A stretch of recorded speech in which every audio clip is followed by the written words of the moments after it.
Hello friends, my name is Dhiren Goyal and today we are going to study the wonderful chapter of grade 7, Delhi during the medieval period. So, are you guys ready to learn the new chapter? Let's start. In this chapter, we are going to learn about Slave Dynasty, Khilji Dynasty, Tughlaq Dynasty, the Hindu kingdom of Vijaynagar, the Bahamani Sultanate, and of the Delhi Sultanate. So first, we will learn about the Slave Dynasty. The Delhi Sultanate was founded in the beginning of the 30th century, that is 1206 CE. After the death of Qutubuddin Ghori, one of his loyal slaves, Qutubuddin Aibak, became the commander and established control over the throne of Delhi. Thus, the Slave Dynasty started ruling over Delhi. Qutubuddin Aibak faced many difficulties in establishing his power in India. He managed to provide a stable administration. Qutubuddin Aibak had started the construction of a minar. Qutubuddin Aibak's son-in-law, Iltutmish, who succeeded him, completed the construction of that minar. This minar, which came to be known as the famous Qutub Minar, which you can see in this picture. The architectural style in which Qutub Minar was constructed is a mixture of both Hindu and Muslim styles. The magnificent Qutub Minar has a height of 73 meters. It has a base diameter of 14.3 meters, which narrows down to 2.7 meters at the top. The structure also includes a spiral staircase of 379 steps. This place was the capital during the Sultanate age. Now, if you want more information about Qutub Minar, you may visit the given website. Iltutmish was also a slave in the beginning. Iltutmish conquered many territories in India and made them a part of the Delhi Sultanate. So, Iltutmish is known as the founder of the Slave Dynasty. Iltutmish's daughter Razia Sultan ascended the throne after his death in 1236 CE. Razia was the first female ruler to rule over Delhi. Razia was an efficient ruler. Razia used to dress as a male when she was in the court. According to a historian of that time, Minase Siraj, Razia Sultan was a more capable and efficient ruler than her brothers. However, being a woman, Razia was not accepted as a ruler. Amir Umraus disliked Razia as a ruler. Razia's rule came to an end due to the interference of the Amirs. There was complete disorder in the Sultanate for 6 years after the death of Razia. At last, because of the interference and problem of Amirs, Nasruddin, the son of Iltutmish, came on the throne. Nasruddin ruled for 21 years. After the death of Nasruddin, Ghiyasuddin Balban ascended the throne of Delhi. Ghiyasuddin Balban was a strong ruler who brought an end to the disorder and established peace. Balban had been the Wazir of Nasruddin for 20 years. Subsequently, Balban ruled as Sultan for 22 years. Balban's descendants were weak, and the Khilji dynasty established its rule over Delhi.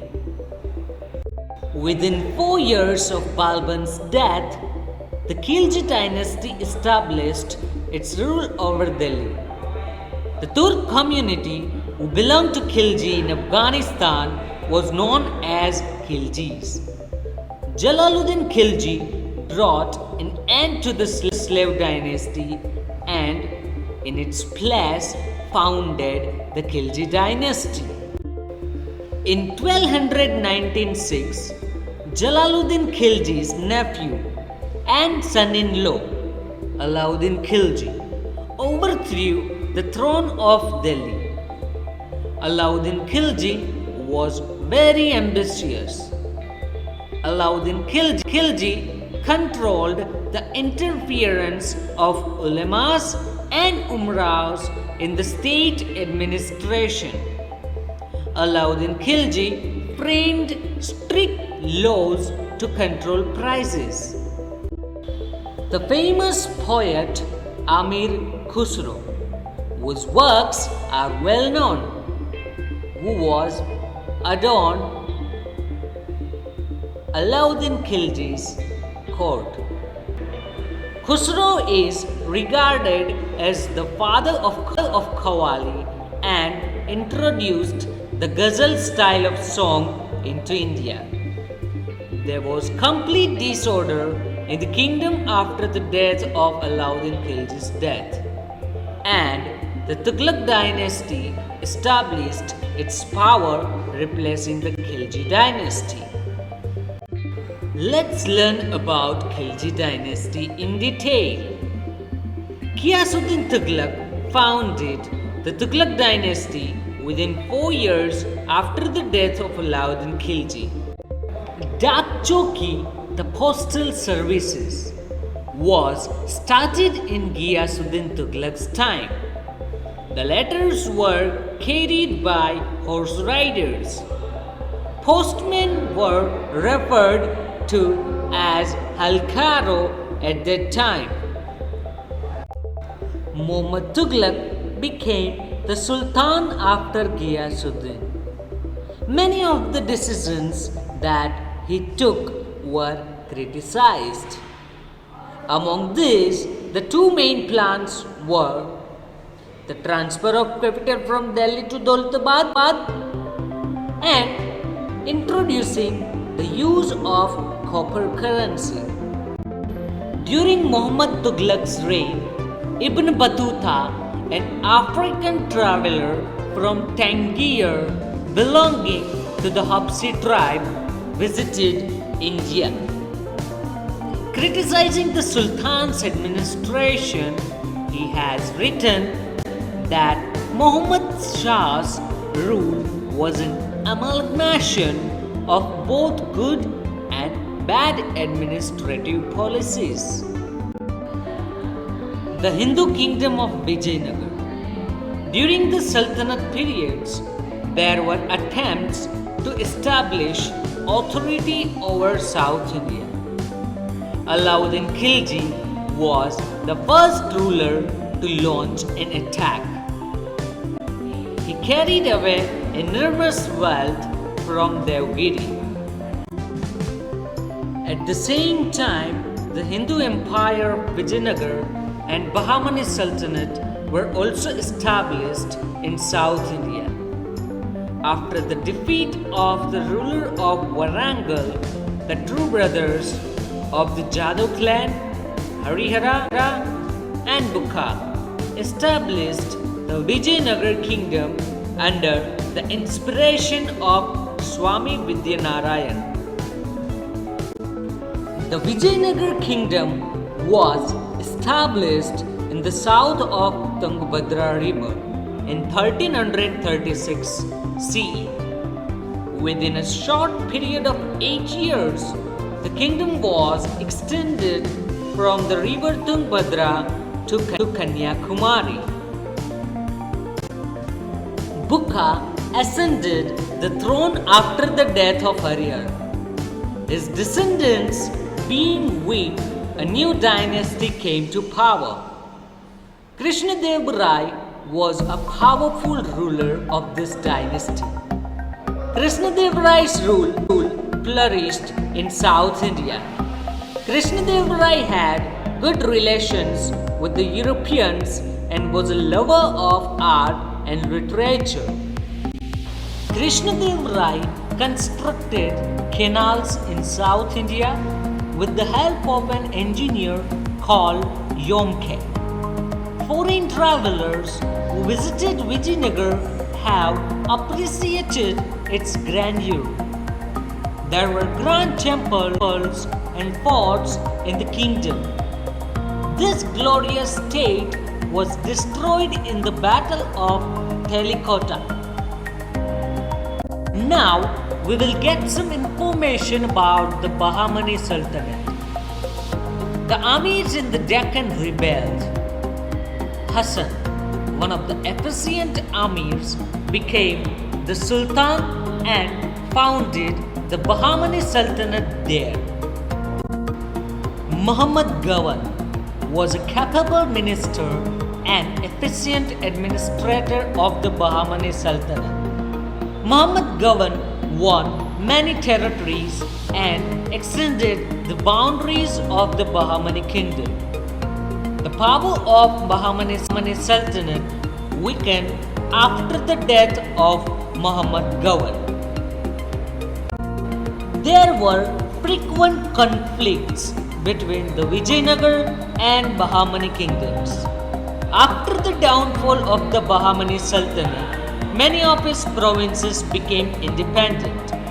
Among these, the 5 provinces of Bijapur, Ahmadnagar, Golkonda, Berar and Bidar became established independent kingdoms. Now, let's see how did Delhi Sultanate come to an end. Firuz Shah Tughlaq ascended the throne after Muhammad Tughlaq. However, from that time onwards, the Delhi Sultanate became to weaken. The reign of the Tughlaq dynasty also witnessed the invasion and the plunder of Delhi by Timur. The governor of Lahore, Khizr Khan, took advantage of the chaos and established the Sayyid dynasty in Delhi. The authority of these sultans was limited to the region around Delhi. In 1451 CE, an Afghan leader, Bahlol, established the rule of the Lodi dynasty in Delhi. Bahlol's son, Sikandar Lodi, ascended the throne after him. Though Sikandar Lodi had the qualities of the good leader and ruler, he lacked religious tolerance. A struggle for the throne began after his death, in which Ibrahim Lodi defeated his elder brother and became the ruler of Delhi. The Amirs were not happy because of Ibrahim Lodi's arrogant attitude. There was rebellion in the kingdom against Ibrahim Lodi's rule. Babur, the emperor of Kabul, invaded Delhi at this time. He defeated Ibrahim Lodi in the Battle of Panipat in 1526 CE and founded the Mughal Empire, which lasted for approximately 200 years. Now, we will learn about the Mughal Empire in the next lectures.